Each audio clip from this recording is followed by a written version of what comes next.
Do you respond to anger by physical violence? Do you respond to sadness by crying and feeling alone?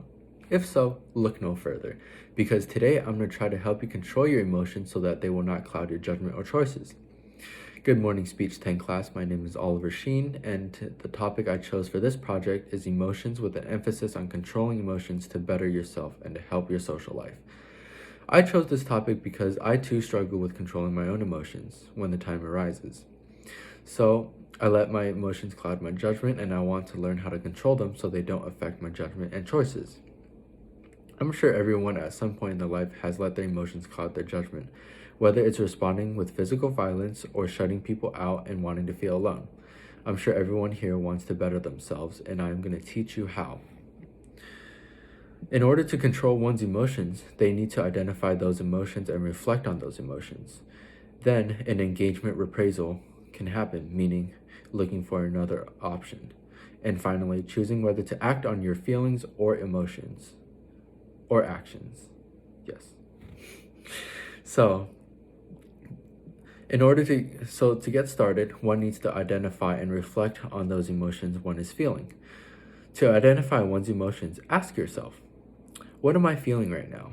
Am I feeling disappointed, confused, or furious? Ask yourself, what happened to make me feel this way? Did they brush me off with no explanation? Does the situation have a different explanation that might make sense? Meaning, maybe the other person is stressed or sick or dealing with someone they don't feel comfortable explaining to. They might explain more when they can. Ask yourself, what do I want to do about these feelings? Do I want to scream, vent my frustrations by throwing things, text back something rude? And is there a better way of coping with them? Meaning, ask if everything is okay. Ask if they are free. Maybe you can go for a run or a walk with them. These questions will help you identify what you are feeling. The impact of your choices will often lead to these things: relationship or friendship conflict, difficulty relating to others, trouble at work or school, or the urge to use substance and manage your emotions. These are key giveaways that your emotions might have clouded your judgment. Next is using the cognitive appraisal to evaluate one's thoughts for emotional processing. So when in a stressful situation, think about your feelings and what is making you stressed out. Think about the situation and your feeling toward this situation. Once you find out what you are feeling and why you're feeling the way you are, then you can think about your feelings, reevaluate those feelings, and process them. You can process them by thinking if you have been misunderstood, if a boundary has been violated, has a value been compromised, or is it because I cannot accept these feelings? All these questions can help you process why you are feeling what you're feeling and what is the best way to handle the situation. Lastly, you can choose to act on your feelings or act on your actions. So, feelings are out of our control. For example, if I like strawberry ice cream versus chocolate, no one can tell me otherwise.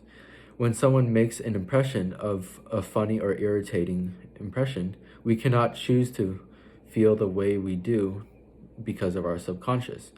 We determine the way we feel this way about something because we cannot control how we feel. We can gradually affect our choices of our feelings, but we cannot control them as they come and go. However, actions we can control. When we're feeling anger, when we can control whether our anger or just to let it go. Usually actions have consequences for ourselves and others. This can lead to getting arrested, divorced, or even death. But we can get to choose on how we act when we are feeling a certain way. So, in order for us to control our emotions based on our actions, we first need to identify what we are feeling, then to reflect and process those feelings and emotions, and finally choose our actions based on those evaluations. The first step is to identify what we are feeling. Next is to reflect and process those feelings by asking yourself questions. And lastly, you can act based upon the findings. So the key takeaway is that actions have consequences, so choose your actions wisely. So maybe choose your actions with a romantic comedy movie. Thank you.